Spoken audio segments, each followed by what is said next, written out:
Hello, everybody, and welcome back to the Sanderlanche podcast. Today, we have finished reading the novella Dawnshard by Brandon Sanderson. We've wrapped up. We know everything there is to know about Dawnshards now. No more questions whatsoever. And Lopin and Risen and everyone lived happily ever after, or something like that. Yeah, I don't know that you're telling the truth here, Data. This sounds embellished. I'm Data, and with me today is Dak. And Joe.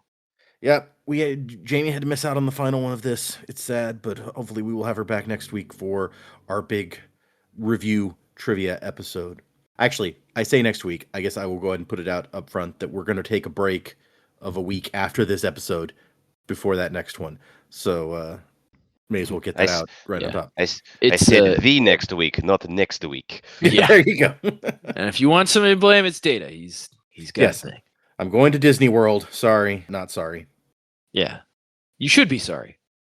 I mean, I wish we go. We all wish we could go to Orlando and have a great time. Yeah, maybe. I'm sure some people don't, but it's fine. Anyway, hang on to something, everybody. The Sanderlanche is about to begin. And maybe I'm a monster, but I am what you made. And those memories that hurt me will fly apart and fade. And maybe I'm a monster, but I don't give a damn. But maybe I am perfect, just the way I am. I don't wanna feel. So yeah, we did 3 chapters and an epilogue, and wrap things up as probably as well as we could have hoped. What did you guys think of the end of Dawnshard? I liked it. I still have many questions about everything, which I'm sure is the intention. But it was I loved the fact that Risen resolved this by being a merchant and making a negotiation. I thought that is amazing. It's like 10 out of 10, no notes. I like the fact that Lopin is now a full-on shard bearer, and much like the second one, it was just kind of accidental, and he's just like, "Are you fucking kidding me?" And then that happened again. I'm like, "Yes, I want to see Lopin accidentally himself into all the vows. Love it." But my favorite thing about it was the fact that Huio beat him to it. I'm just like, yeah, I want to see Huio get some wins. He's always been just so out of focus in the main books, and undoubtedly that's because he can't really speak Alethi, so Lopin does all his talking for him. And now that we actually get to see more of him, he's just like, yeah, I'm a fucking shard bearer, and I'm like the 3rd or 4th one in the Windrunners. And I'm like, you go, Huio. Good for you, my man. Yeah. A lot of people got a win here at the end, which is nice. Yeah. I mean, that's Risen's whole thing. It's like, yeah, we are. Like, I am here to, be a good merchant, make sure everyone gets as much as they can within reason, and it all worked out. Like, it was cool, the bartering with Nickley, and at the end it's like, yeah, only 3 people died, and Risen's like, I could have saved them. I'm like, not really you see a merchant making that. Normally it's the warrior who has qualms like that. But so it was a nice little, yeah. It was a good way to wrap up. It was satisfying, even though there are still so many questions of what the fuck is this power? Yeah, given that she's kind of central to the book, it's nice that she got to resolve the main conflict using her strength, like what she does. You're right that. Yeah. I don't know that anyone was expecting that exactly, but after it happens, you're like, oh, that's nice. Yeah. Well done. Wasn't Schindler a merchant? And he was like, I could have saved more. He ran factories, didn't he? Oh yeah, I guess so. He may not have been like an actual merchant. He just ran factories. An industrialist, I think, is the word. Yeah. That just when he said you don't see a merchant doing that, I was like, wait a minute, Schindler. Yeah. That's like what he did. He was like, I could have done more. Literally his whole thing. Yeah, it's been a while since I've seen that movie. I mainly remember like the Mr. Burns quote. It's like when he's talking to he wants the movie made to compare him to Schindler, and Senor Spielbergo is just like a. Senor Schindler, muy bueno, Senor Burns, el diablo. and he just goes, listen to me, Spielbergo. Schindler and I are like peas in a pod. We're both military industrialists. We both made shells for the Nazis, but mine worked, damn it. It's like one of the greatest lines of The Simpsons. Oh, boy. Also, I've got a cold, so if I sound like dog shit, that's why. It happens. That was like me last week, I think, so. Yep. Yeah, great ending to this little novella. Again, like doesn't answer all the questions, which it can be a little frustrating as a reader. You're like, man, I want to know, but it gives us some interesting little knowledge nuggets that could be savored and flavored and theorized upon. But yeah, so we've got Risen getting the Dawnshard, which still don't know what that is technically. It seems like it's some kind of primordial power or something. So that's got a lot of cool potential, but it sounds like it's only a fourth of said power, if I'm reading correctly what Nick Lee was talking about. And then yeah, the Huio stuff, the Lopin stuff, just classic comic relief / awesomeness. It was cool. Huio got a hammer, and then Lopin gets a dagger, which I was kind of like, huh, that's interesting. That his normal one's a dagger when he's been a spear guy. But who knows what he did before? Maybe his personality was more dagger before. It's also interesting to me that like the shard blades, which maybe they did this before the recreants or whatever it's called, before they like turned their backs on their oaths. Maybe their natural shard blade form was different types of weapons, but like we only know what's going on now. So it's interesting to me that it's like there's some people that just have blades. And then, but like all of our characters that we like seem to have different styles of weapons. Because like, isn't what's his face is Dustbringer? Doesn't she just have a blade? And then Shalon just has a blade, right? It's not like it's not a special blade. So like, it's interesting that some people have them and some people don't. Well, no, Shalon's was, I think, the very first one we saw that changed, because when she and Kaladin were stuck in the chasm and they were trying to climb up, she like summoned her shard blade, but then made it shorter so that she could use it to carve notches into the wall that they could climb up. Yeah, but the natural summon that she made of it was just a regular blade that then she made smaller, right? That's fair, yeah. Because like that's not what we saw with Kaladin. Kaladin's was a spear. Huio's was a hammer. Kaladin shows up as a sword first, and then Sill's like, "Oh, you'd probably prefer a spear, wouldn't you?" Oh, okay. I didn't remember that. So yeah, interesting. But anyway, yeah, fun stuff. Of course, there's always questions and more questions and more questions. And I'm interested to see, like, I'm interested to see how this novella like affects the main story overall. Are we going to be seeing a lot more of Risen? Are we going to see more of the Sleepless like kind of hanging out, or is it something that's not going to really be talked about in the main storyline? Because I could see Brandon doing it both ways, right? I could see him being like, "Oh, well, I put this novella out. Let me include this in the main story," and then I could see him being like, "Well, I don't want people who didn't read that to not get the full experience, so I'm not going to feature that as much." And so I'm kind of interested to see how that will actually affect the main books.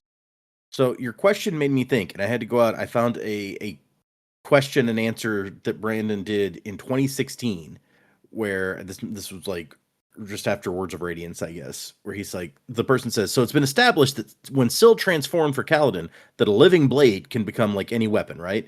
And Brandon says, "Yes, based on the perception of the wielder." And the guy goes, "Right. So why are there only dead swords?" And Brandon says, "That's a good question that will be answered in the future." And the guy goes, "Could they make a lightsaber?" And he's like, "Could they make a light? They could make metal weapons of a similar style to that. But no, not a lightsaber, because creating plasma is not something we're looking at." Yeah, that's an interesting thought. Like, what would the metal equivalent of that be? Just a thin blade, or could it somehow vibrate? It's like, I have a shard blade. It just conjures up aluminium, because that's basically lightsabers in this universe. Right, that's true too. Yeah, it's like, would it? Like, I'm trying to think of what a piece of metal could do that would act like a lightsaber, and the only thing I could think of is like vibrate really, really quickly. I was just thinking, like, shard blades already cut through, well, almost anything, like, real easily, so they already feel very lightsabery to me. Yeah. Maybe if you could like make it really thin and somehow sharp on all sides, then that would essentially be very much the same effectively as a lightsaber. I don't know. Yeah. Yeah, interesting. And then just random other note, somebody goes, "Shard blades remind me of keyblades from Kingdom Hearts. The blade appears out of nowhere when you hold out your hand. It seems really similar. And they're both highly coveted in their universes." And Brandon's like, "Yeah, shard blades aren't inspired by keyblades specifically, though there is a core inspiration that might be shared by both myself and those creators." I wonder what that is. I don't know. I don't know either. Yeah. Honestly, now it reminds me the most, which I know these books came out before this game, but it reminds me the most of Final Fantasy 15. The main character there, like he summons all his weapons, and they're all like he can literally summon any type of weapon. So it's like, he wants to use a sword, he wants to use a great sword, then he can use a spear, then he can use daggers. He kind of summons them and they go into his hand as he attacks. So it reminds me a lot of that.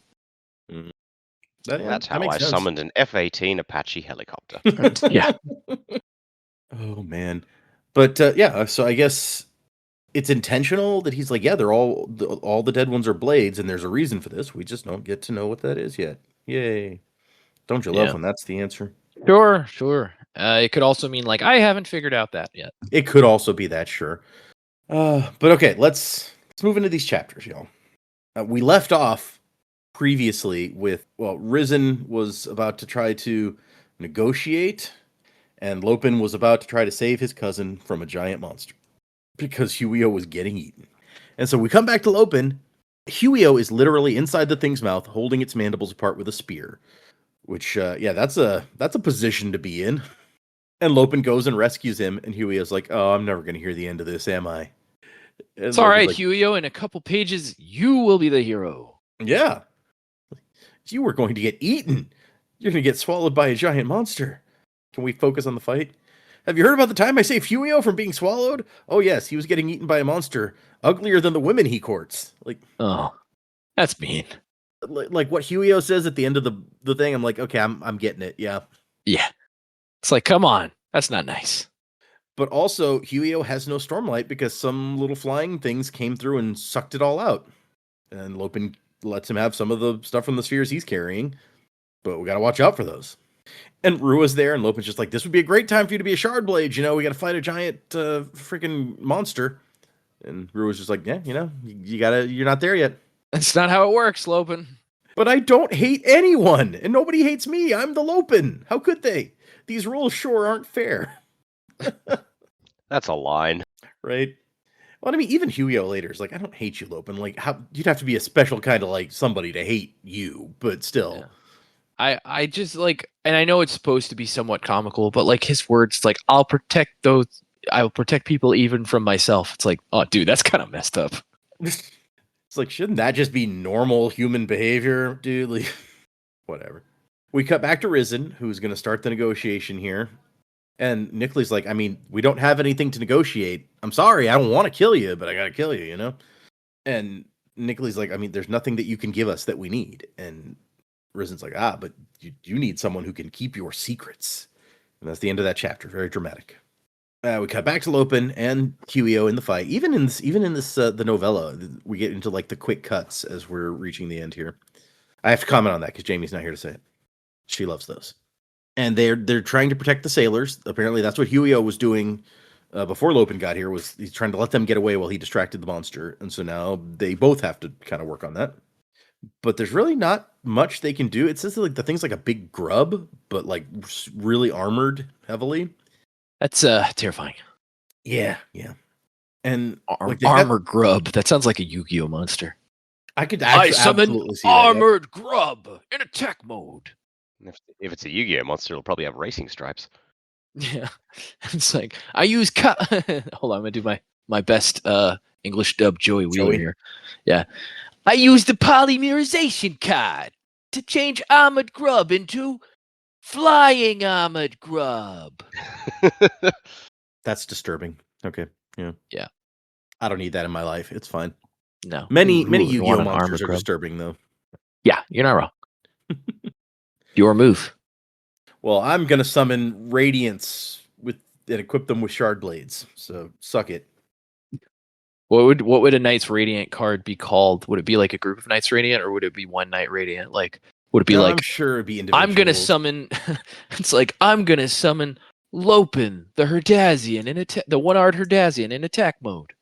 No, I'm gonna summon the Lopin, second level Radiant or something like that, and it's like I'm gonna equip it with Bridge 4. Equip it with Rua.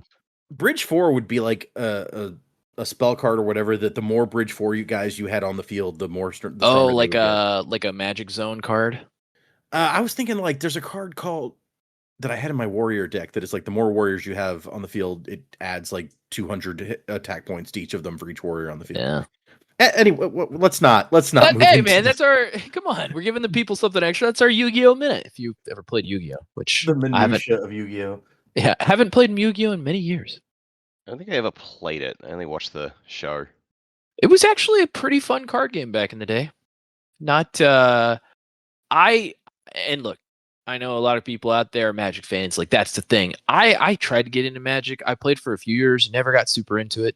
The only card game that ever really super grabbed me as an adult was the Dragon Ball Z Super Card game or Dragon Ball Super Card game. But local community here died, so I haven't played it in a long time. I sometimes play the Dragon Ball Card Fusion game online because they have an app on my computer, and it has like animations. It's pretty fun, but I don't have a lot of time to play that anymore. But if there's any listeners out there who ever want to play me in Dragon Ball Super Fusion online, just email Data and I'll try to add you. Email Data like your screen name or whatever, and I'll try to add you and we can play if I got time. Yeah, I have like I don't have much. Like I used to have a bunch of Yu-Gi-Oh stuff. Got rid of most of it. I have like 2 decks left that every once in a while when it's like, hey, let's play some Yu-Gi-Oh, we'll pull out these 2 decks that are Right. different themed but roughly as strong as each other, and then get to play a little bit. But Yeah. like we'll take that on cruises sometime, just to have something small that you can walk around and play. Good times. Good times with the Yu-Gi-Oh. I was very into the Star Trek. It started out as Star Trek The Next Generation customizable card game when I first started playing it, and eventually became the Star Trek customizable card game.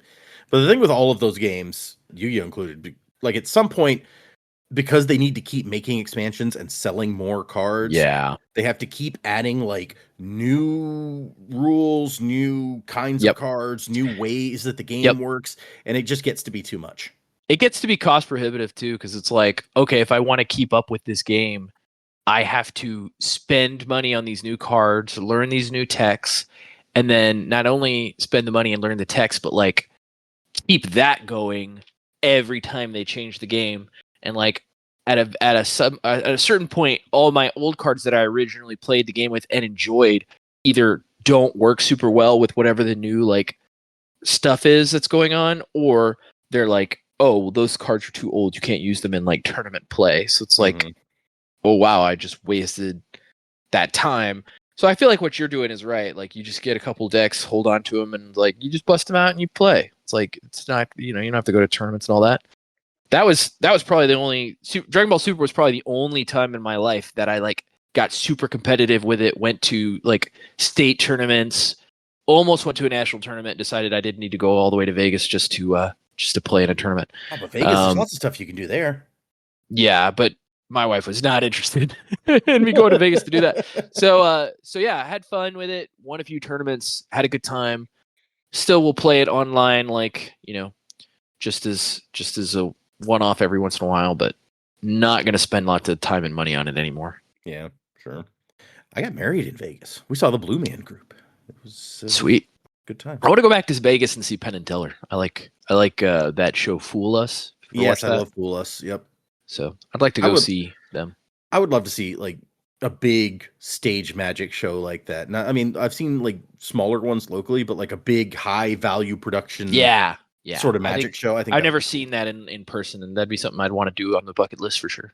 Okay. Back to we've digressed enough. That was a big old. Okay. Oh man, and like Dak can't even participate because he's like, I don't know, Vegas. What's this other side of the planet? I mean, I've been to America many times. I've never been to Vegas. I don't have the money for that.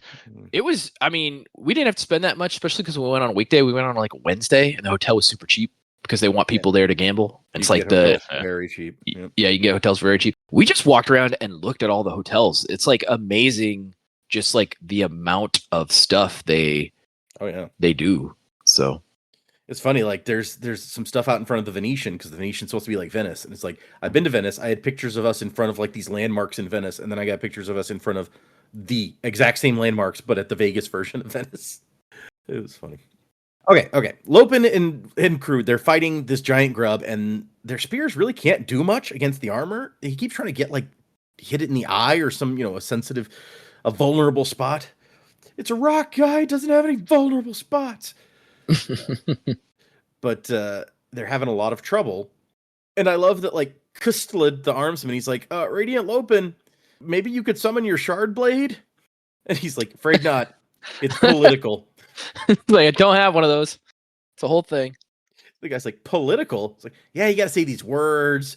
And I said them because they're good words, but the Stormfather sure has no sense of style. So he's like, we're going to lead it further inland. You guys get on the boats, get back to the ship. And he's like, what? No, we can't lead it back to the ship. It could sink the ship. He's like, okay, fine. Then you guys go inland. But if we're running, we might encourage it to move off and attack the ship since we're not here to, like, hold its attention anymore. And he's like, damn it. What? Fine. Okay. We'll just have to deal with that if it happens. Like, he even tries lashing a spear straight at the eye, which I think was a very clever move, but it doesn't quite work. Just after it glances off right next to the eye, all of a sudden he feels the Stormlight leaving him. And he looks, and there's this little swarm of flying Kremlings. Not like Risen's pet. More bulbous, it says, but they suck the Stormlight out of him, and he goes down hard. Breaks his leg. Yeah. I was a little... unless I missed it, I was a little annoyed we didn't get an explanation of that. Like, are they tiny cheeries? What are these things? We do actually get a little bit of an explanation of that. We'll touch on it. Okay. And so we go back to Nickley and Risen, who are talking about... Risen's point is basically like, look, all the stuff you've tried so far has only made people more interested in what is out here. So what you're doing is not working, okay? And their new plan is, I guess, to kill all the humans, and then, like, a few of them will pretend to be humans from the ship, and they'll go back to port and be like, oh no, the storm was so terrible, everyone died. There was just a destroyed Oathgate and fake gem hearts and blah, blah, blah. So no one tries to come back. Yeah, I feel like Risen's right. That's a bad plan. Well, initially, Risen's like, oh, damn it, that might work. Shit, I gotta come up with, like, a reason why that won't work. And then she's like, look, you guys are so bad at pretending to be humans. Like, you could barely fool people by pretending to be, like, a foreigner who didn't really know our customs and stuff. And you have to have all the tattoos to hide the seams from the Kremlings, one on top of the other. You really think you can fool everyone into believing you're actually us and believing your crazy story? And it's like, oh, damn it, that's a good point. It would have been more funny if he was like, yeah. Like Joker. Like, yeah. You think you get to just walk away? Yeah. I was thinking more Serenity. It's like, you want to be the captain of this boat? Yeah. Yes. Well, you can't. Can't. It's like you really think these lies are gonna work? Yeah. Well, I won't. Like, crap. Yeah. You just take that attitude and get it out of here, guy. That's not gonna work. God, I'm glad he didn't think it was gonna work. And then I love Cord. She comes back in the room, and she's got a plan. I don't know. She worked out this plan, and she goes, "I challenge you to a duel to the death." And Nickley's like, "I mean, you can't kill me, so I guess if you really want to, but like, it's not gonna go well for you." And then she's like, "Ha! You have been tricked. I am Hualinam Lunanaki Akilu, the daughter of Numuhuku Makiaki Ialunamor, the Falalikilnor who drew the bow of hours at the dawn of the new millennium, heralding the years of change." Which I had to read all that because what the fuck is what? Yeah. We really need to know more about Rock. Like, what the hell is going on? I want to know more about Horn-Eater culture in general. Yeah. I just assume she's like pulling out some grand titles because, like, oh yeah, my dad like killed one of the shit. What are they called? The Fallen, the Unmade. No, the Unmade. With that big ass bow, and she's just like, that's not what the bow was called. It is now. I would, no joke, read like a brief history of the Horn-Eaters. Like, if it was written as a historical textbook, I would read it.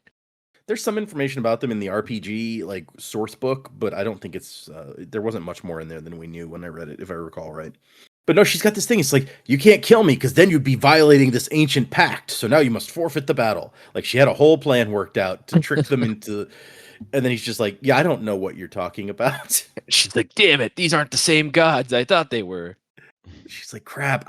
Where she says, we made this deal with other gods, but I thought that these gods would be like bound by the same deal. I guess How not. many gods are there? Right? Oh, man, you don't even want to know. I mean, they call the Spren gods and they call Hoyda gods. So if their criteria is like they come out of the perpendicularity that they're guarding, and that makes you a god or something, well, there's probably a lot of them. Yeah. Uh, If somebody they- asks you if you're a god, you You say say yes. Yeah, exactly. They need to categorize their gods. I mean, it sounds like they do. Like the gods who sleep not are one category, and she's just like, I Yeah. thought that they would be bound also. Yeah, okay. I saw Mortal Kombat 2 yesterday. I'm just thinking, it's like, well, Raiden's a god, but then there's the Elder Gods, and I don't know jack about Mortal Kombat. Mortal Kombat? Lore. Yeah, it's a whole thing. It is a whole thing. I'm going to see that movie on Tuesday. So Oh It was yeah, I fun. forgot that new one came out. I didn't realize until I was actually sitting in the cinema, I somehow booked one of those cinemas where it's like the seats will jolt and vibrate with the action. no. I'm like, oh, this seems like a waste of money. However, if there's ever a movie to do it to, it's this dumb action movie that I am going to thoroughly enjoy. Yeah, that kind of stuff makes me sick. I can't do it. Yeah, fair enough. It's like I probably will never do it again. Now I know that's what the category means. Oh well, yeah. Now you know. Knowing's half the battle. Yeah, I'm just like, oh, that's like there's a showing at that time. I don't know what that category of cinema means, but like that viewing time works for me. And then I sat down, I was like, oh, okay. I feel like every once in a while, maybe like a Top Gun or something, it might be worth the extra use of money to get the whole, but not usually. Mm.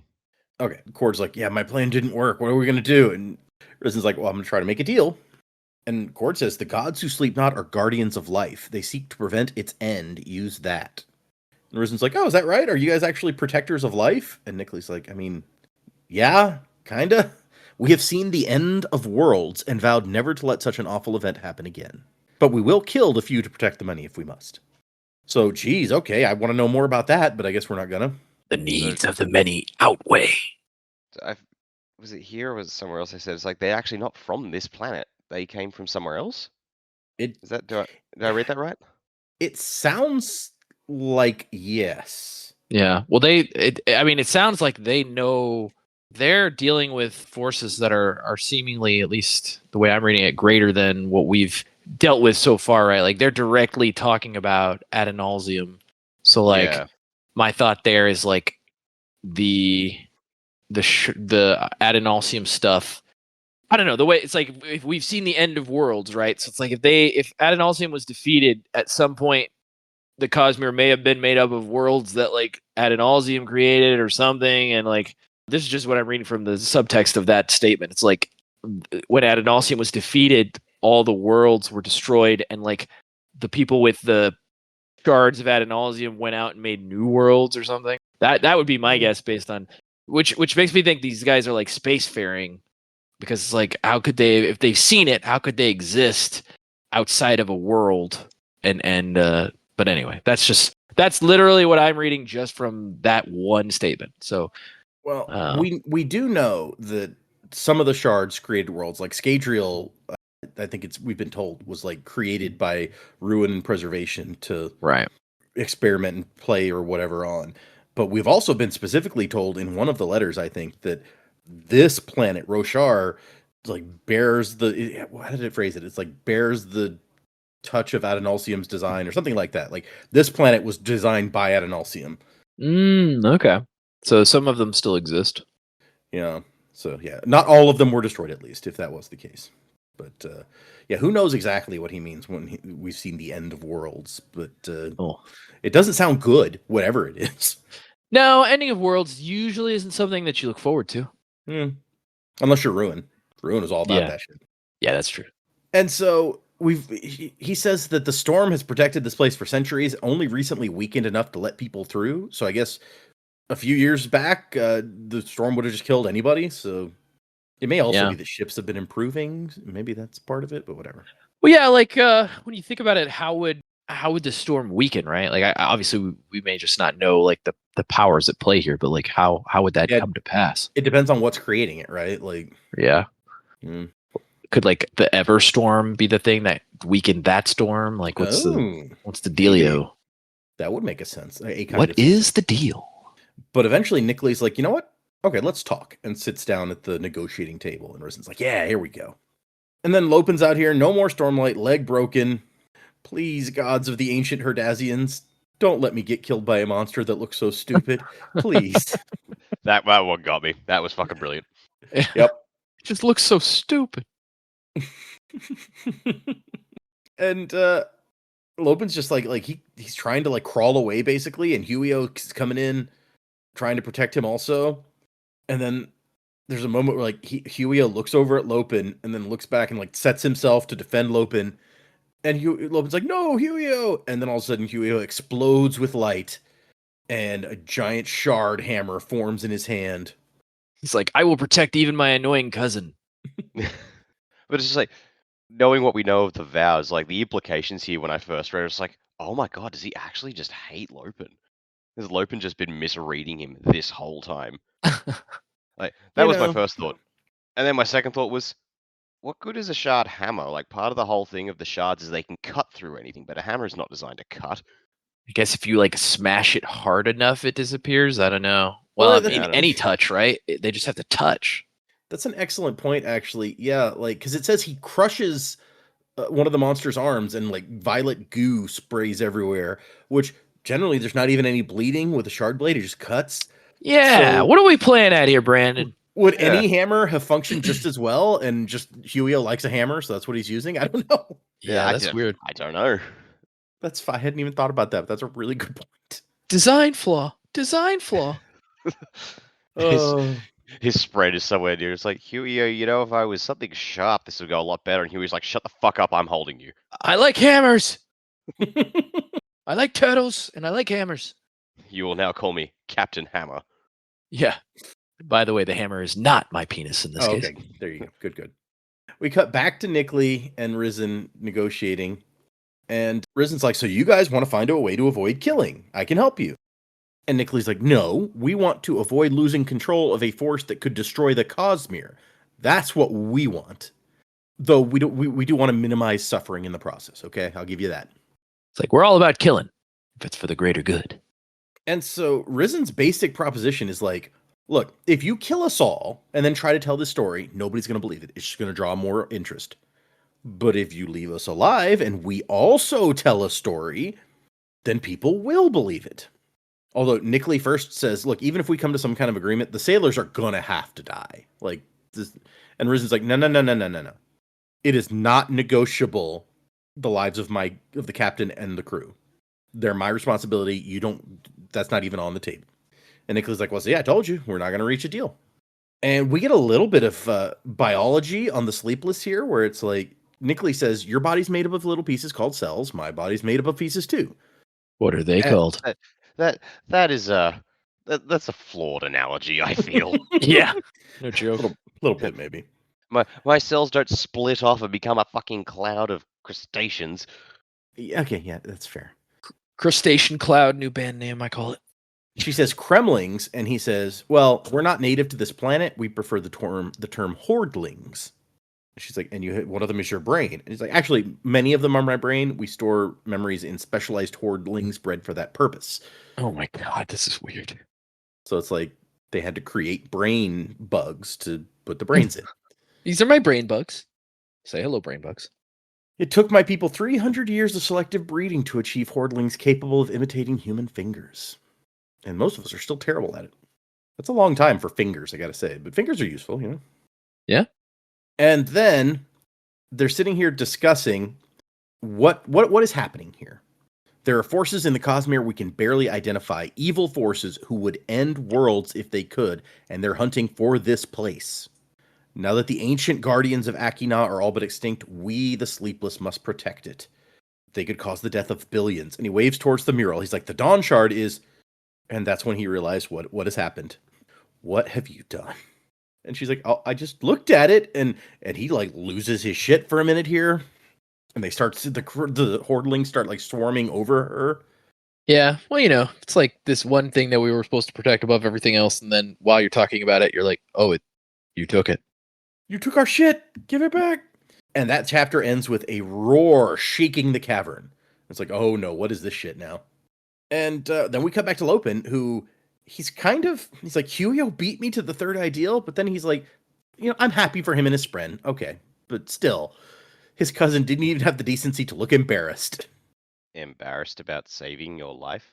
And then the hammer turns into a spear and Huio hurls it at the monster. And it's like it wasn't like a great shot, but it doesn't have to be with a shard weapon. It just goes straight through the thing's head. I'm a surgeon with this. Not that I have to be at this range, but I'm a surgeon with this. Yeah, Shard Like, blade. see, like turns it into something that does piercing damage, and straight away insta kill. there you go. And so monster is down. The problem being, as they watch, 6 more start coming out of the water. So that's bad. That's very, very bad. Oh come on, you could just summon a shard, turn him into like a I don't know, shard boomerang or something, and just zip zip zip zip zip take them all out at once. That would be amazing, actually. I bet. Yeah. I wonder if your Spren can like manipulate how once it turns into one of these shard weapons, if it can manipulate how it flies through the air. That would be super helpful. You could be like fucking Yondu with the arrow. That would be amazing. Oh, that reminds me. They released a trailer on that Avatar: Last Airbender fighting game of Sokka, and he uses all his different weapons. It's pretty cool. Nice boomerang. Yeah, I like it. Boomerang, his club, his space sword. He's got it all. I do like the space sword too. Yeah. We cut back to Nickley and Risen, and the roar is like shaking the whole cave. And they're like, "What the hell is that?" And then they look over, and from that other room with the big dead great shell skulls, here comes Chiri, who roars again, but it's or I don't know. It says that the first roar clearly wasn't her because it's like she gave it her best shot, and she makes this tiny roar because she's a little, and it's like. So I don't know what it was roaring the first time, if it was her or what, but it's cute when she comes in. It's like roar, and so apparently the Larkin, like Chiri, were these ancient guardians that Nick Lee was talking about that are all but extinct, and so the Sleepless have had to try to take their place protecting the Dawnshard. At the fall of your kind, mine took up the mantle, Nick Lee says, and Risen's like, and that secret thing is like in my brain somehow, and Nick Lee's like, well, we're gonna fix that. We'll do some lobotomy real quick. It'll be real easy. Please don't lobotomize me. I need my And- brain for thinking. They try to argue that like, no, this is like Chiri wants us to do this. The Spren brought us here. This was supposed to happen. Cord says, look, Chiri's one of them. She returned to protect the treasure. And Nickley says, no, Chiri had reached the size where she needed to bond a Mandra to continue growing. Do you guys remember Mandra? No. No. So the ship that they sailed on in Shadesmar was pulled by the Mandra. Oh.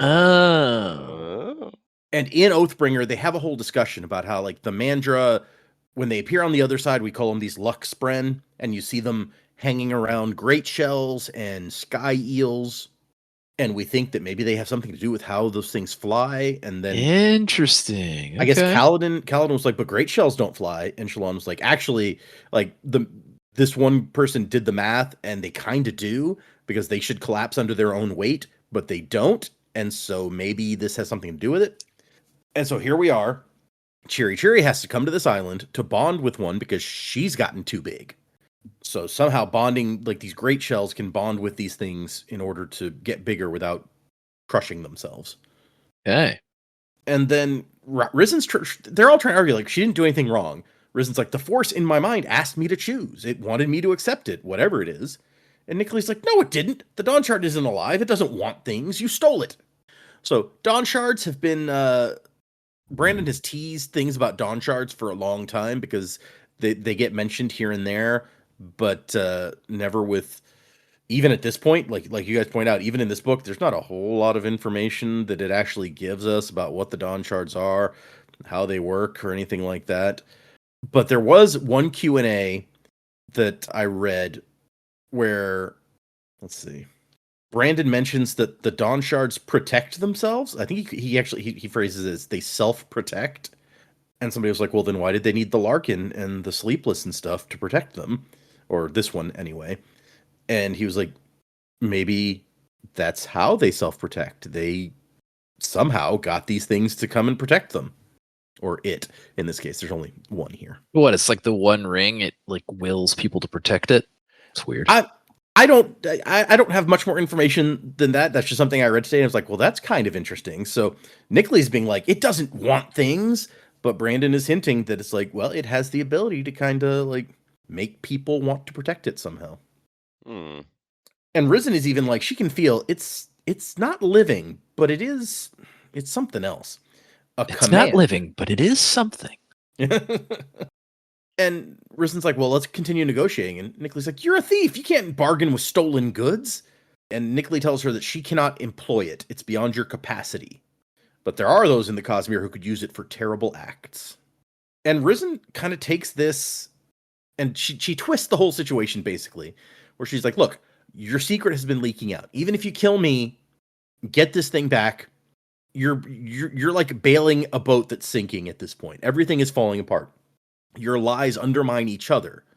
So what if you hid this super dangerous thing you don't want anyone to find somewhere no one would think to look, like some random human woman? And then everyone is looking, like, you keep hiding this place, and everyone's like, oh, that's where they're hiding it. And they go there and they're searching for this thing and they can't find it because it's not there anymore. And we have to come up with a lie, but the best idea is to make the lie as similar to the truth as possible. We'll say, we came in here, we found the plate and the soulcasters, you guys attacked us to protect the treasures, but you were impressed by Chiri, one of the ancient guardians, and blah, blah, blah. And we negotiated and you let us go. And Nickley's kind of coming around to her way of thinking. It's like, okay, so, I mean, it's not a perfect solution, but I get what you're saying, that it's like a better solution than what we're doing, basically. But they'll push to find the truth. They'll realize something is going on. And Rizen's like, yeah, we'll have to have a second layer of secrets. Something that they can discover when they push harder, but that's still not the real thing. We'll tell the queens, like, an even more subtle lie that's even closer to the truth. That I negotiated with you guys for this treasure. You guys are so bad at pretending to be human. We'll say that I agreed to train you to how to be more human, which I will actually do to make it seem real. And I love that they have all these soulcasters, and they're like, yeah, no, that's pretty much useless for us. We just keep them because they were offerings to the ancient guardians, so it's like a reverence thing. You can have those. We don't care.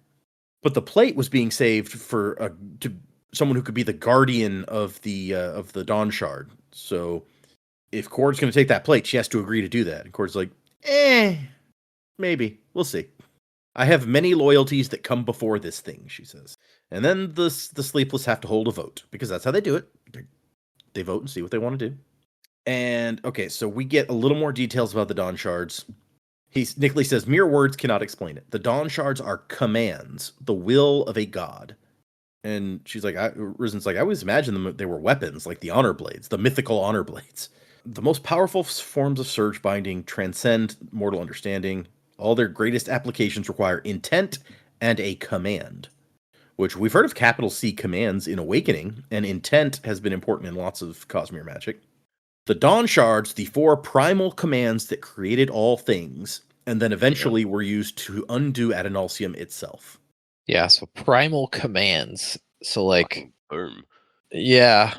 So, and what was the mural of for this Dawnshard? Was it It was like an a exploding sun that split into 4 pieces, and each of those pieces split into 4 pieces. Mm-hmm. So the idea here is, it says that these were the commands used to create all things. And so what we basically translated that as is that these were created presumably by Adonalsium. I don't Like, know. these It sounds like they're even precursors to Adonalsium is what it sounds like to me. The fandom guess at this point is like, these are the commands that Adonalsium used to create the Cosmere, essentially, these 4 capital C commands. Mm-hmm. But they were eventually used to undo Adonalsium itself, meaning that the people who killed Adonalsium somehow got a hold of these commands and turned them against Adonalsium and used them as weapons to destroy God. I don't know. Maybe I just don't have enough Cosmere knowledge because we haven't read everything. But like, it sounds like they're even bigger than that. It sounds to me in this description that like the commands existed outside of the Cosmere and were used to shape it. But like, I don't know. That doesn't sound quite right to me based on what we've read. Okay. It does seem that like these people use them to kill God, and that's what the mural may be depicting, is Adonalsium being splintered into like the 16 shards. So is it like the 4 primal commands then got split into 4 themselves, and that's why there's the 16 shards? So each of the shards makes up a command?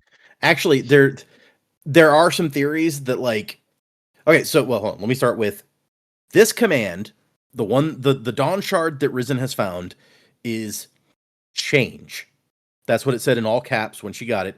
That is the command that is represented by this Dawnshard is change.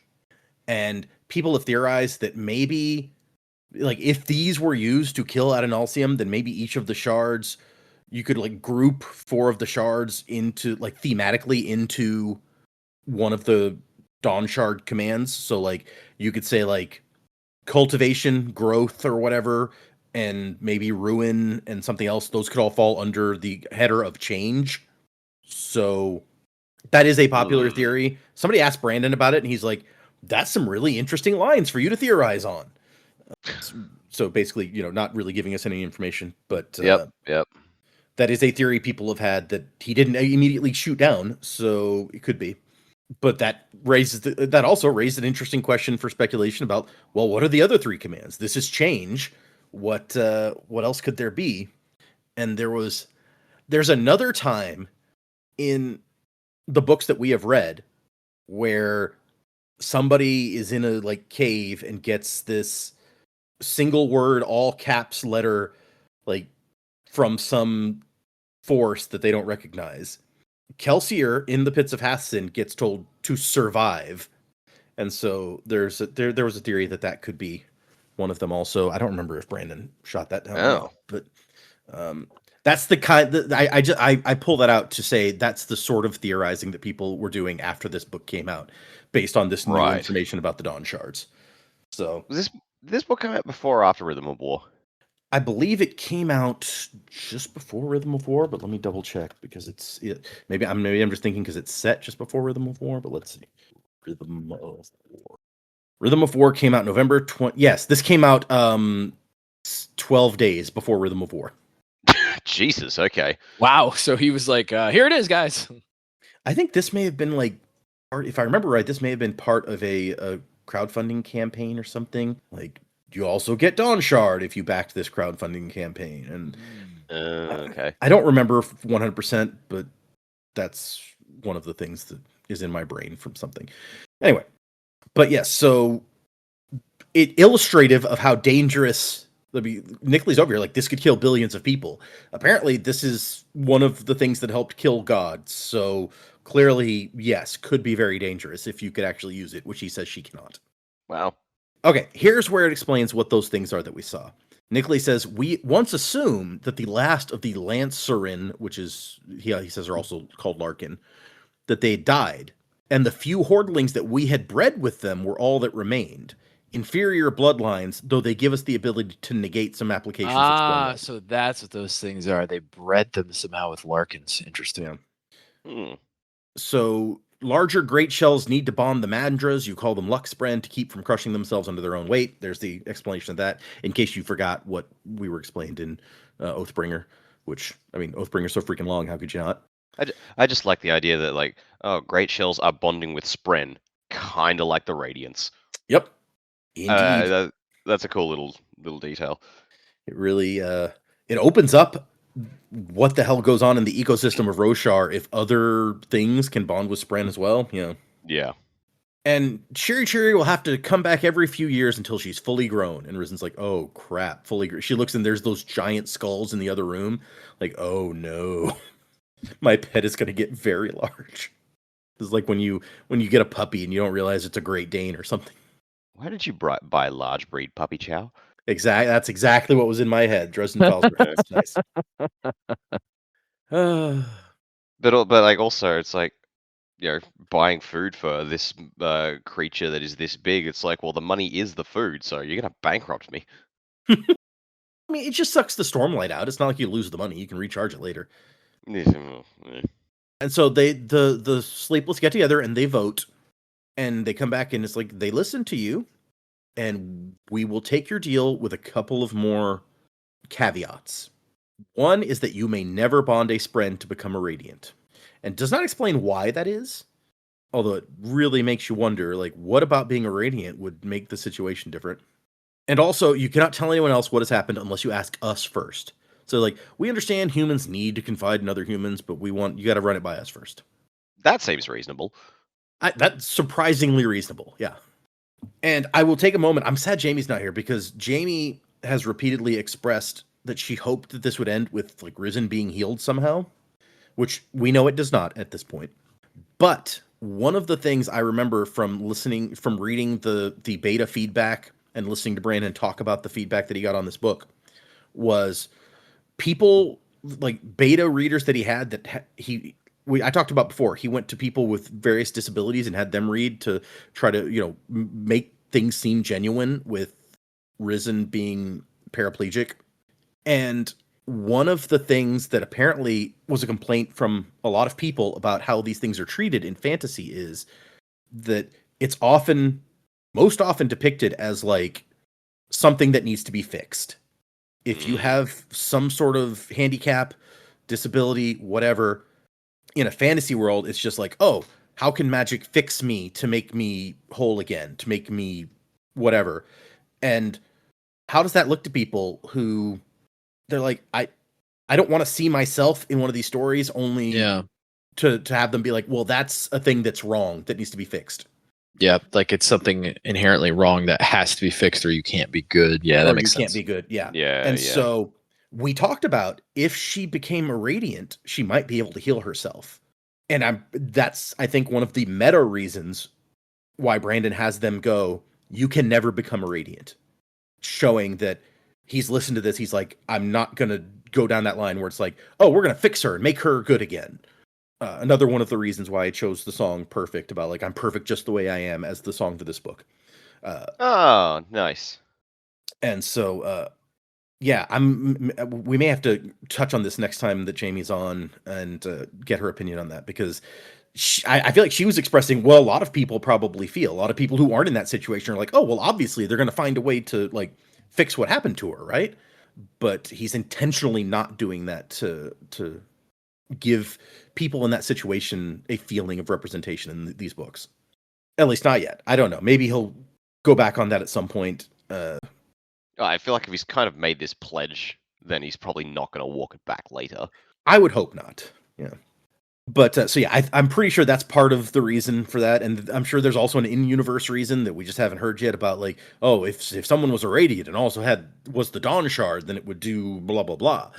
But I think the outside of the book reason is about that. Yeah. And it's like the thing with Brandon is he could just say, oh, I don't, like, maybe I'll do something with this later, maybe I won't. But if I just write this in there and leave it mysterious, I've got an out for when I want to, like, explain something later. Yeah, there's all sorts of story potential if you don't answer the question for sure right now. Yeah. Yeah.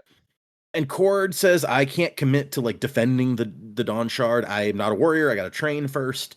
And Risen points out, it'll also be super suspicious if I have someone following, like a shard bearer following around and protecting me when I'm supposed to be inconspicuous as the location of the Dawnshard. That's true. It's like I have this, it's like we came back from this secret island trip, and now not only does she have shard plate, she's my personal bodyguard for some reason. I'm just that cool, you know? And so we end the chapter with, well, she has this, she's like, so is Risen a shard bearer now? Like a Dawn shard bearer? And Nickley's like, no, she doesn't bear something. She is the Dawnshard. That's how it works. Which somebody asked Brandon about that. And so before her, the mural was the Dawnshard. I don't understand the distinction exactly, but he is very clear on that point. Questions for later. Yeah, questions for later, exactly. So yeah, that's the end of the numbered chapters, and we get to the epilogue where Lopin is talking first to Rushu. Well, no, he's not talking to Rushu. He's with Rushu. I beg your pardon. He is talking to the rocks. To the rocks. Yeah. Because the rocks made one of the monsters trip, and it saved his life, and he has to thank them for that. And I love Rushu's over here like, could you be less weird, maybe? Like, for a day, just try it out. Well, while I can appreciate the sentiment, you do not have a leg to stand on, Rushu. She so doesn't. It's true. I mean, she's super absent-minded and stuff. Maybe she's slightly more normal than Lopin, but I don't think there's that much in it, honestly. And then she's like, didn't your cousin literally save your life? And he's over here thinking, yeah, thanking Huio is going to be harder. I got to practice on the rocks, make my way up to that. And so they find out that, yeah, Risen got them the soul casters, got some shard play. She negotiated the monsters into surrender, and they left them alone. We still lost 3 of the sailors, but overall, like, shockingly positive outcome for how things were looking a couple chapters ago. And I love Huio's like, I can't believe we're getting away. What do you think happened in that cavern? And Lopin goes, none of our business, I think. And he goes, wise words, younger cousin. And Lopin brings it up. It's like, so third ideal, huh? That's the one where you protect people you hate, according to Teft and Kaladin, and you looked at me right before you did it. Also, there's a note here that Sigzil did it. Did we see does it that, say or is that that? just happened off page? Hold on, I don't remember seeing Sigzil do it. I don't. Where is So- this? Where is this? Yeah, it says here that's the ideal where you agree to protect people you hate. At least it was for Kaladin, Teft, and Sig.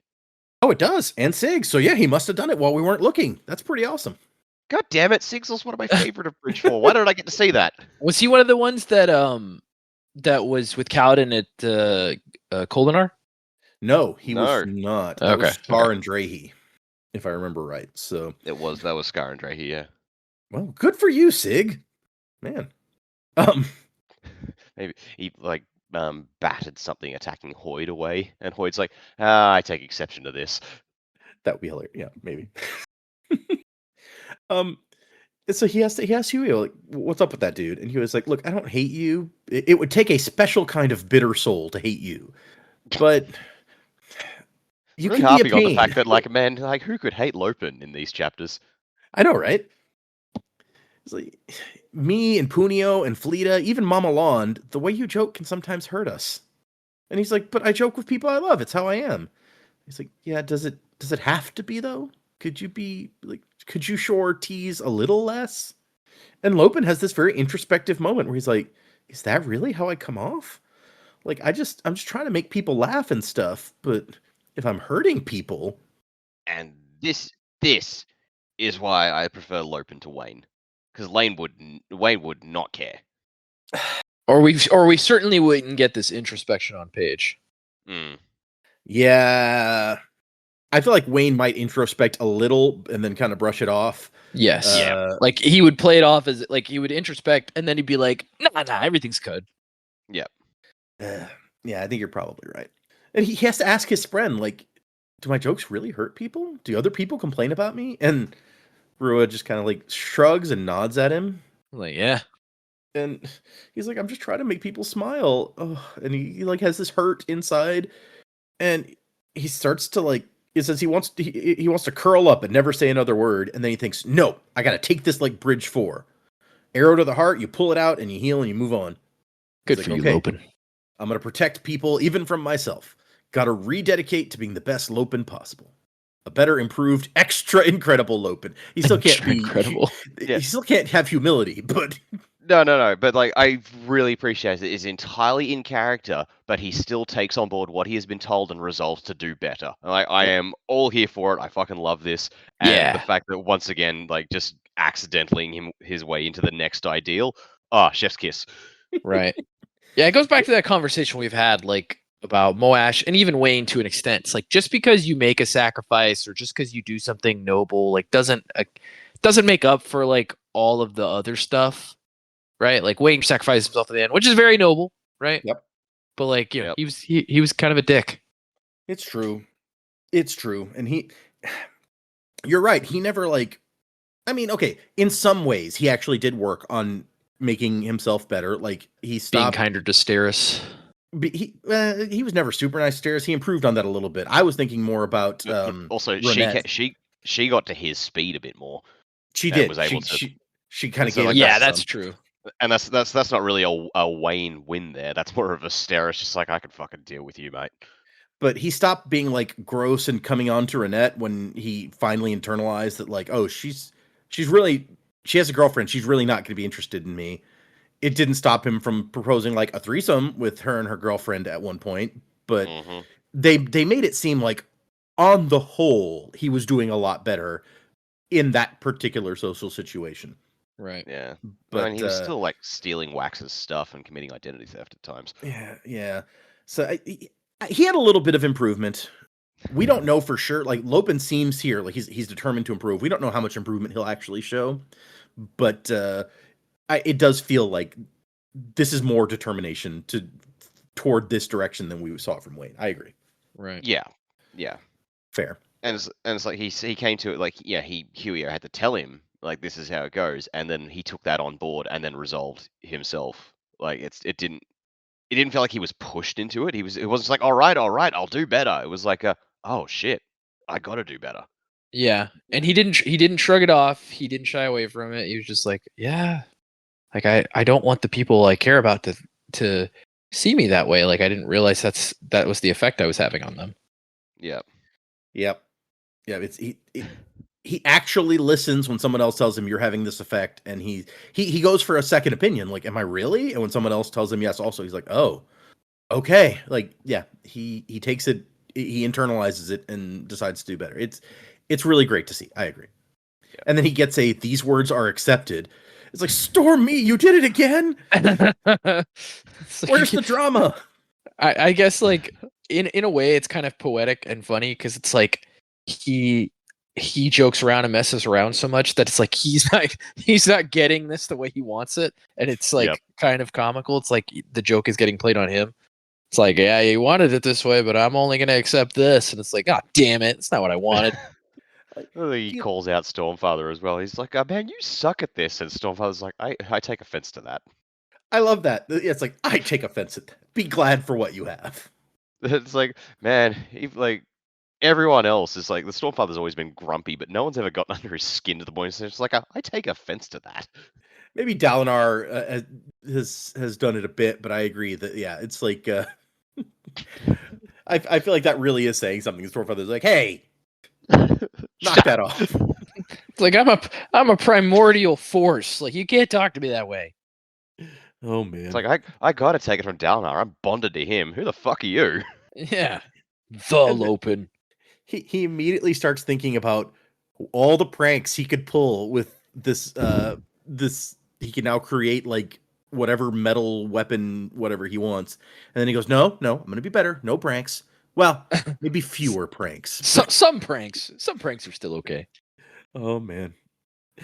Huio, you'll never guess what just happened. And he runs off, and that's the end of his section. And we go back to Risen. Yeah, but I feel like Huio's response would also be just like, now after the battle. Quite possibly. You're not wrong. Like, because like, would Huio assume it's like, yeah, it was actually a prank the whole? Like, did you have that the whole fucking time, and you were just? That would be so messed up. Yeah. Huio, like, damn it, Lopen. Actually. Yeah, damn it, Lopen. This is why I'm annoyed with you. I feel like I'm hoping Huio will return the favor and be like, hey, congratulations, man, younger cousin. Yeah.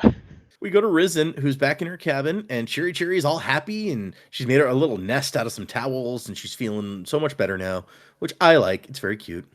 Also, she's much bigger now and still flying, and Risen's like, will she still be able to fly when she's as big as a chasm fiend? Oh, man. That would be intimidating, a flying chasm fiend. I've got one better for you. Does that mean Risen has her own steed?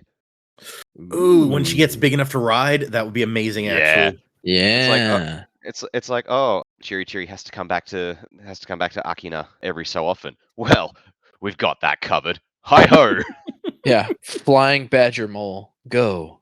Yeah, you don't have to worry about someone sucking the stormlight out when you fly in if you're riding on a Larkin.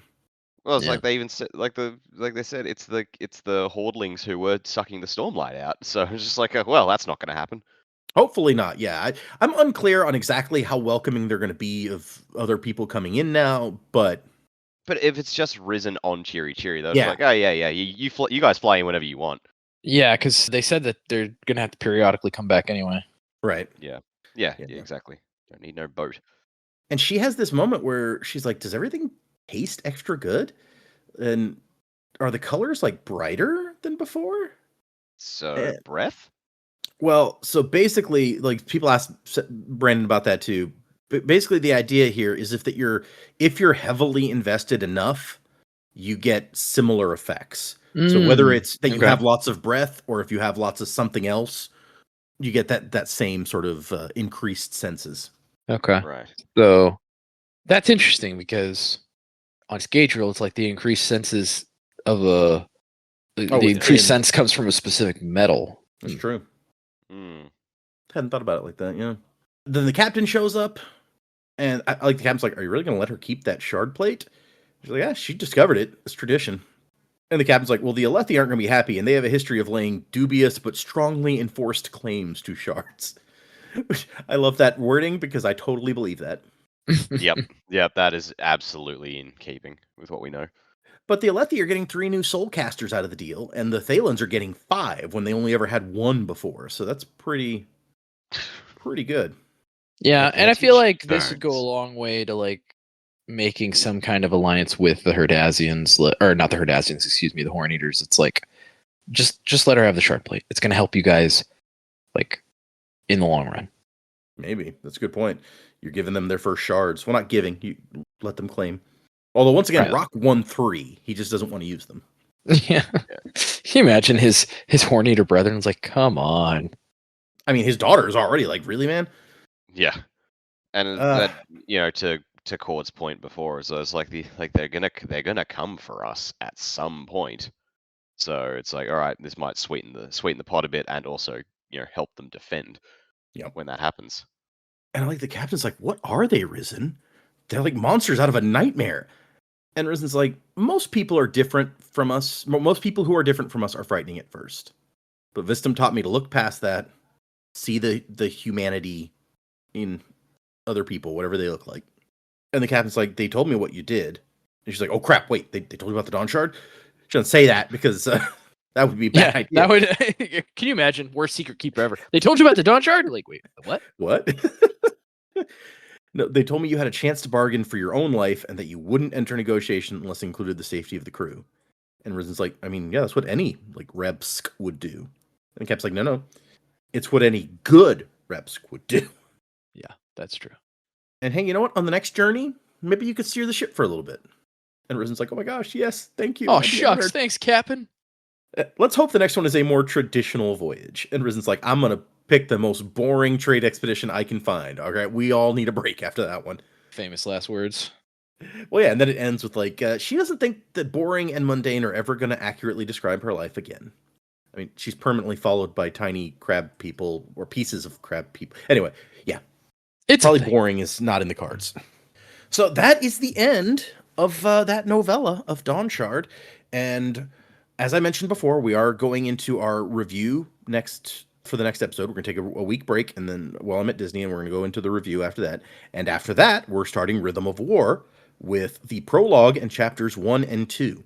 I've actually done some monkeying with because I had it mapped out at 38 episodes before, and I worked on increasing. Okay, so before I worked on during the last book, we did an experiment where I increased the length, and the episodes ended up being kind of long. I worked on reordering things, so I increased the length by like half of what I increased it before, and just had more episodes that are closer to our maximum that we usually do than we had before. It is now mapped out at 32 episodes for Rhythm of War. Oh, wow. So yeah, I managed to trim 6 episodes out.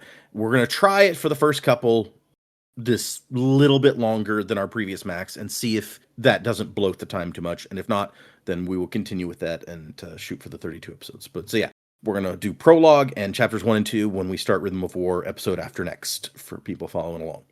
So get Rhythm of War if you don't have it already and you want to follow along. In the meantime, predicments. I don't know. We finished up a story. You guys usually don't have that much to predig at the end of a story, but I'm going to give you the opportunity. What do you think? Where are we going? Based on all this new information we have, what do you guys think is going to happen?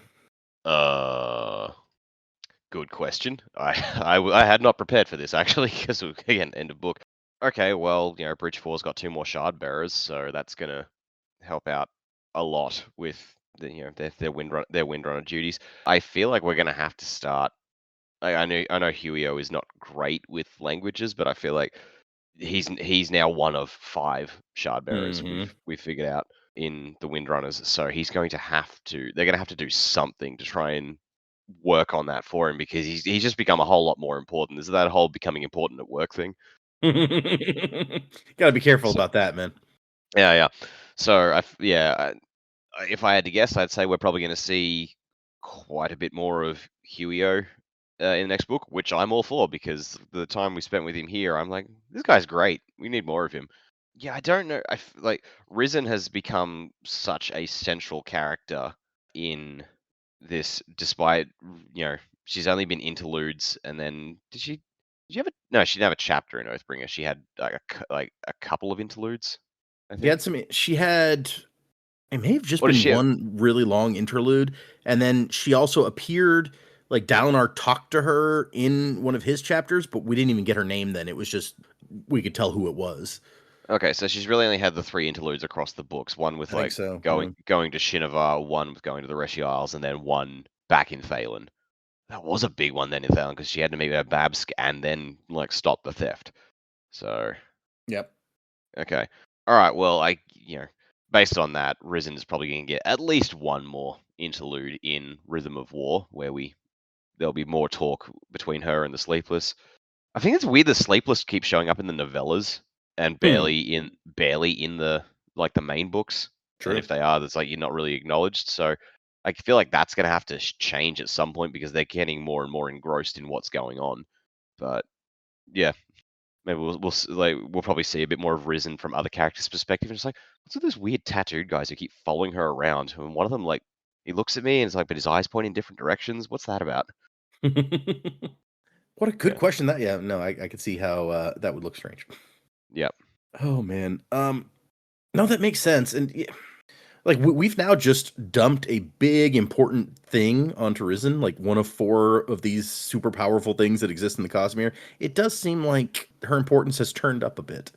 Yeah, it's just like even the note, like they come out and say it here, like these forces were used to undo Adonalsium. It's like that's like the core thing at the heart of all these books, Mhm. just casually thrown out there. So that should, like realistically, that should put the events of this novel in terms of importance up there with Secret History in terms Yep. of this is the pulling back the curtain on everything. So yeah, Risen's got to have a major part to play in the end game of everything. Yep. Well, and the weird thing is, like you say, she may have like another interlude in like the next book or whatever, but she is now important in a way that she can't tell people about. So Yeah. it's it's it's like the Dresden Files short story about like the Oblivion War, where Oh it's yeah, yeah, like yeah. the whole Oh, point of it don't is talk too much about that stuff. I'm not there. Don't do it. okay. That's like that's okay. Without spoilers, like the whole point of the Oblivion War is Harry can never know. Yeah, right. So you played some part in a big role, and then he got Men in Black. is what Well, you're it's saying. it's the short story from Thomas's perspective. So Okay. Yeah. So but, like, Thomas Men in Blacked his brother, or Thomas did a bunch of stuff around his brother, and his brother couldn't know about it. yeah, again, something like that. without spoilers, in one of the later books, they return to the scene of something that happened in that short story, and Harry's like, "I never did find out what the deal was with that guy." Yes, I love those kind And of Thomas references. is like, yeah, exactly. I love those because that's the kind of thing he puts in there where it's like if you read the short stories, you get this extra like interesting stuff, and if you didn't, it's like, oh, well, I guess that was some weird random adventure that Harry went on that is, I mean, just very tangentially related to what's going on now. Yeah, yeah. Okay, I found a couple of words of Brandon I wanted to read now that we're at the end of Dawnshard. One of them I mentioned before, but it took me a minute to actually find it. But the first one is somebody asked him, "Do we know anyone who is currently a Dawnshard other than Risen?" And he goes, Ooh. "Yes, you have met people who are, well, at least one who is currently a Dawnshard other than Risen you have met." Oh, Brandon. Wow. Okay. And let's see, the other one, where did that one go? Somebody asks him, if someone with the appropriate knowledge of where to place the spikes were to spike Risen and try to steal the power of the Dawnshard, what would happen? And Brandon goes, a very bad time for the person attempting it. Dawnshard self-protect. That's what he said. And that's when the person's like, well, if they self-protect, why did they need the Larkins and the Sleepless? And he goes, they do self-protect. The Larkins and the Sleepless are there. You're assuming they aren't there because of Dawnshard influence, which is a false assumption. Yeah. So again, that makes it sound like the One Ring. It's like we lured things to us to protect us. I guess, yeah, kind of. You're right. I hadn't thought about it from that perspective, even though you mentioned the One Ring earlier. But yeah, no. It's like a manipulative force. Like, I wonder how dangerous that could become. Yeah, how much power does it have to manipulate? Yeah. Mm. Anyway, those were those things. So yeah, I don't have a lot to predict. I would imagine, I would hope that the events of this novella, I kind of made my predictions earlier. The events of this novella could play a major role in the main series, but at the same time, I could see Brandon being like, well, I don't want to alienate people who didn't read that novella, so I'm just not. It's going to be like a tertiary thing in the background, but it's not going to be like a part of the main plot line. However, the last of this era of Roshar books was written after Lost Metal, which was when he said like, "Hey, I'm just gonna let everything mix together now. I'm not really caring as much about like, Yeah. you know, if you haven't read this, you need to read this or whatever." So like, it's very possible that maybe not in Rhythm of War, but maybe in what's the last book called?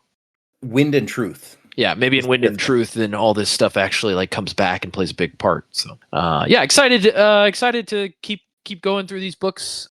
You know, I think if people have been following along with my ratings of the books, they've been my highest rate of all the Sanderson books so far.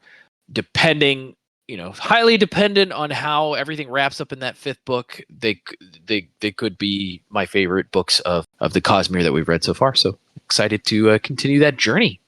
Yes, we're continuing the Stormlight. Yeah, you guys, Joe in particular has really enjoyed, like rated all the Stormlight books very highly. I think everyone was putting Oathbringer in like some of their top books that we've read, but Yeah. overall, I know that those the Stormlight ones have been some of the top top ratings. The way that we've been reading them can feel like a slog at sometimes, but the characters are so fun. Such an again, we go back to those 1-star ratings. I can't imagine somebody being like, Kaladin is the only main character of these books. It's such an ensemble of great characters of like and fighting and learning about powers. It's like we're really like on the journey with almost all the characters because they don't know how these powers work, and there's so many mysteries and interesting things going on at the same time. I feel like it's going to be difficult at the end of Wind and Truth for all questions to be answered. Most likely they won't be, but Yeah, there's 5 more Stormlight books eventually. Oh yeah, so interested to see where this journey is going to take us for sure. Oh yeah, so much, and you're right. You know, the way that we read it, it takes so long. It can feel a little bit sloggy, but it's like the characters are so well done, and some of the the characters that we've seen develop, like Shallan has changed so much from when we first met her. Adolin, we all kind of hated, or not even hated, just kind of like he was kind of a joke for the show in the first book, and now I feel like he's probably become one of people's favorites. I have to say. Now he is our boy. Yeah. Adolin, good guy. Yeah, and like we had a lot of interesting like thoughts and hopes for Renarin, and now like some of that's kind of gotten weird and turned on its head. So like, yep. Yeah, we're like, where are we going with that? So I'm excited to keep reading and find out. Yep. Even Hoyd, like up to this series, he was just kind of like just either the Joker or the storyteller who would just show up every once in a while. And in this series, actually, no, there's like we've seen the human side of him. Yep.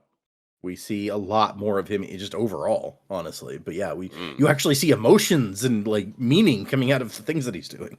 We see him being kind. Who would have thought? Yeah. The most we saw of him before was when he beat the crap out of Kelsier. And, you know, to be fair, Kelsier kind of had that coming. Oh, no. Yeah. I feel like Kelsier is one of those guys who probably needs it every now and then just to keep him from being too full of himself. But yeah. Yeah. What a long road we are from sexy Drifter beating up Kelsey to now. Him and his corpse boat. Remember Spanky? Yeah, Spanky. Good times. Let's do a few emails, and I'm gonna say, guys, we got several emails this week, and we have some older ones that I'm gonna skip over to go to the new ones because they're all on the same topic, and it's a topic that Joe asked for input on recently, and so I'm. Are we? Go ahead. Is it sandwich time? It is sandwich time. Yes. Oh my god! You'll have to like You'll have to send me like. If they've got extra stuff in there I can't read, obviously don't send me that part, but you'll have to like send me these sandwich recipes. That way I can like have them and then maybe film it. Nice. We have 4 sandwich related emails that I'm going to go ahead and do today. Nice. Because most of them are also pretty short. So, okay. The first one is from Ruari, and it's entitled Sanderlanche Witch. Hi crew, immediately had to write in. Best quote sandwich I ever made was 2 slices of thick, all in capitals, pizza with a slab of melted provolone cheese in the middle. Can be added to with chips/fries. I'm sending you images to give you an idea of how thick the pizza has to be in order to, and also the cheese, because cheese. Use the pizza Yeah. as So bread? it's a pizza sandwich. Okay. It's a pizza I'm tracking. sandwich. Yeah. Oh. Is Wow. the yeah, you'll have to send us these pictures, but Yeah, like I'm I'm trying to gonna think put of the like, pictures in is the this chat. a deep dish pizza? Is that what he means by thick? Or like what are we I don't talking think it's about here? quite. It's not like quite Chicago deep dish, but it's thicker than your average pizza. Yeah. Probably Than a Where's- where's- standard pizza. And Yeah. what type of pizza are we talking? Is it just cheese or is he got toppings? Like what are we doing? There are the pictures that Ruari sent, Okay. and then he signs it to the cups from Ruari. So there you go. So there's your first sandwich input. It's a pizza sandwich with cheese in the middle. More cheese in the middle than provolone, I guess, specifically. So this looks interesting. It's got like some pesto on top, it looks like. Yep. I'm not sure what that picture is at the top. The provolone? That's the provolone is the first picture. Yeah. It's hard to get fresh provolone where I live, but give it a might be able to give that one a shot. I'll put that one up on the board. But I may not be able to make that one super quickly. Pizza sandwich sounds tasty, I have to say. Our second one is from Snot Ninja. Dude, that does not sound like a person making a great sandwich, but we'll see. Yeah, look, your name leaves a little bit to be desired as far as deliciousness goes. The title is Favorite Sandwich, and they said, I call it Peanut Butter Pizza Wrap. So you put some peanut butter on a wrap, sprinkle some onion and garlic powder on top, add a little drizzle of maple syrup, cover it with 3 slices of American cheese, microwave for 35 seconds, then let cool, roll up. Best sandwich ever. I'm going to be honest with you. Wild ride. That sounds disgusting, but I will. That sounds so wild. I agree with Dak on that, but That sounds like a sandwich that would come from the name Snot Ninja. I'm going to be honest. Like, I don't think I've ever heard peanut butter and maple syrup in the one Nope. dish before in my life. That was just Yeah, when and then I like heard them garlic together, there, I'm just powder. like, "Are you what?" Yeah, it's taken me on a journey. Wow. the third one comes from James, and this title is entitled Unique Sandwiches. Hey guys, got a couple sandwiches for you to try. When I was a kid, I loved bologna and ketchup. And for the second sandwich, so this is the first one, just bologna and ketchup. I don't like... Nothing else on it, huh? Just bologna and Yeah. ketchup. Like, cold is it hot? Like, Yeah, I don't know. I don't like ketchup on a sandwich generally, personally, and I don't like bologna, so I don't know that I would want to touch that sandwich. But good, if I you mean, like it seems good on simple you. enough, so I'd try it. But like, normally when you hear people talk about bologna sandwiches, like some people fry it or they cook the bologna. Like this just, if it's just cold bologna and ketchup, that doesn't sound super appealing. I mean, you could probably try it hot if you want. You make the sandwich, cut it in half, warm up one side, don't warm up the other side, and try them both. The second sandwich, I call it a ramen sandwich. Came up with it in college. Basically, make instant ramen, Maruchan or top ramen or the like, but when cooking it, boil the noodles, then strain them, then add the seasoning to the noodles, then add the noodles in a regular deli sandwich. I prefer smoked turkey and cheddar with pickles, mayo, and mustard. Enjoy. Mayo and mustard, you say? Interesting. I could get behind that. I'm not a big mustard guy. It's a little too biffy, but I'll try it. I never used to be, but then lately I've been eating a lot more of it. So I like the idea of like turkey and cheese, and then you just throw some ramen on there. Like, I don't do mayo or mustard on a sandwich personally, but I'm just super picky. But I can see that being good. So thank you, James. And the last of the four we have is from, checking to see if they have a name they want me to put. The last one is from Orenbug. It says, sandwiches. Hello there, Sanderlanche crew. Orenbug here from Discord. I've been meaning to send my Spotify rating picture for half a year now and couldn't think of much to add. But after the recent and intense sandwich discussion, I knew that I wanted to join in too. So here's my odd sandwich that I ate recently. It was toasted burger buns with chili. That's chili as in cold, it looks like. Well, it's spelled that way. Anyway, it says chili chicken, a popular Indo-Chinese dish made with crispy chicken tossed in a spicy soy-based sauce. oh, that sounds nice. That could be good. And then melted American cheese. I don't know how odd it actually sounds, but based on the judgmental look my mom gave me, I'd guess it's odd. There's another one that I like, which isn't odd, but Data saying he likes to put chips on sandwiches reminded me of that. PB&J with chips. Okay, interesting. Is a chip buddy really that out of? Honestly, I feel like I like it as a textural thing. I feel like PB&J with chips, you could probably do like a chunky peanut butter and get the same sort of texture. Yeah, fair. I don't know. Interesting thought. Yeah, I don't know. Like, I need a recipe for that chili chicken one. It sounds good, but like I don't know how to make that. Right, yeah. But yeah, I mean PB&J with chips. I guess it depends on what kind of chips you're talking about. But I feel like that's something you can't really go wrong with unless you just pick a bad chip. Yeah, you can pick something weird. Like you get would you just had the kids try the dill pickled flavored Lay's that came in a box that we got? And they love pickles. They love Lay's. They did not like the dill pickle Lay's. Yeah, I don't know that that's something I would want to try together. Also, Oren Bug included the picture of their 5-star Spotify review. So I would. All right, Oren, thank you so much for your review. Hold on, I gotta feed the dog. Give me a second. All right, Oren, thank you so much for your review and your sandwich recommendations. You know, for being such a sandwichy guy, you got me in a riot. You're a writer. Nice. There you go. It continues. Your crew has genuinely ruined other podcasts for me because I try to hunt down diff podcasts for books that I'm reading, but none of them match the vibes I get from you. Thanks for making my Mondays more bearable, y'all. One last thing I want to say, Joe, please check out the Trails series. Trails, all in caps here. Okay. Is that a book series or anime or manga or what is it? They included a screen cap of a description of this series. Hold on.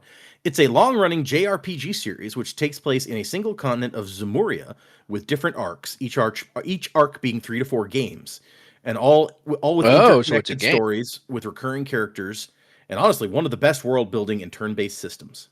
If I had to describe the combat system, it would be what if Roshar operated purely on Fabrials, even in battle. What's it called again? It is Trails, Trails, Trails.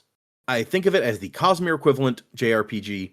The studio is closing to its end game, so they started working on modern remakes for their older games. So that's really interesting. Yeah, I'd have to talk about that in the Discord, but I'd kind of forgotten about it. I'd have to go look at and see. Okay, so the first game came out in like 2004. Okay. Yeah, I'll try to hunt these down. I don't know if they're all on PC, it'll be easy, but if they're not, then it might be harder to play some of these. Yeah, if they're on like Steam or something, yeah. Yeah, because 2004, I mean, that would have been PlayStation 2 era, so I don't know like what these are on. Yeah, Trails in the Sky released on PS3 actually, and PSP and Windows, so maybe yeah. Okay, so if it's on Windows, maybe it's still available. It says it's on Android and iOS currently too, so you might be able to. Interesting. Not my favorite place. No, yeah. Especially those kinds of games don't really play them on a phone. Yeah, that didn't stop me from having played through Final Fantasy VII at least once on my phone, but I agree, it's not. Oh, I did too. And man, was Chocobo racing annoying. Yeah, it was. Yeah. The email ends. Thanks again for the podcast and have a good day / night, y'all. So thank you guys for your sandwich recommendations. That was awesome. Thanks for your emails. We still have several in the box. Like I said, I did skip over some older ones to do those newer ones because they all kind of went together, but we will get to the other ones as well. If you send an email and haven't heard it yet, don't worry. I have them. If you'd like to send us an email like those folks did, the address is thesanderlanche@gmail.com. Find us on Instagram and Twitter and places like that. If you want to leave us a 5-star review on the podcast platform of your choice, email us a screenshot of that review, and Joe will assign you a misting power. If you'd like to get a fairing power, you can join our Patreon, where I am currently posting my reactions, reading through Moment Zero. Took me a second to remember. Reading through Moment Zero for the first time. It's interesting. I haven't gotten through the whole thing yet, and I'm not sure. I've got my theories, but anyway, so check that out if you want to hear that. I have actually opened up the free trial option on Patreon, so if you want to go check out our Patreon, which is patreon.com/thesanderlanche, you can find under the misting option, I believe, is the free trial. So you can check it out for 7 days if you want and see if you have any interest at all in hearing me wax on about these books, reading them for the first time. So check that out if you're interested. Remember, next week we are taking a week break. After that, we're going to do our trivia review of the first 3 Stormlight books, leading into the week after that. We'll be starting your Rhythm of War with the prologue and the first 2 chapters. So that's what we're doing in the foreseeable future. Get Rhythm of War if you don't have it and you want to read along. If you haven't read Rhythm of War at all, I don't recommend continuing to listen to the podcast until you've done that. That would probably help you a lot. But thank you all for listening. Thank you, emailers, patrons, people on the Discord. If you want to join the Discord, you can find the link at our website, www.thesanderlanche.com. Chat with some other folks. We appreciate all of you. No chapters for next time, because we're taking a break and then we're playing a trivia game. But come ready to play along. Music by Miracle of Sound, and Wuzzing to the Time of Next. Colo, P.S. Vasher. Crabs ahoy! To the cups. Just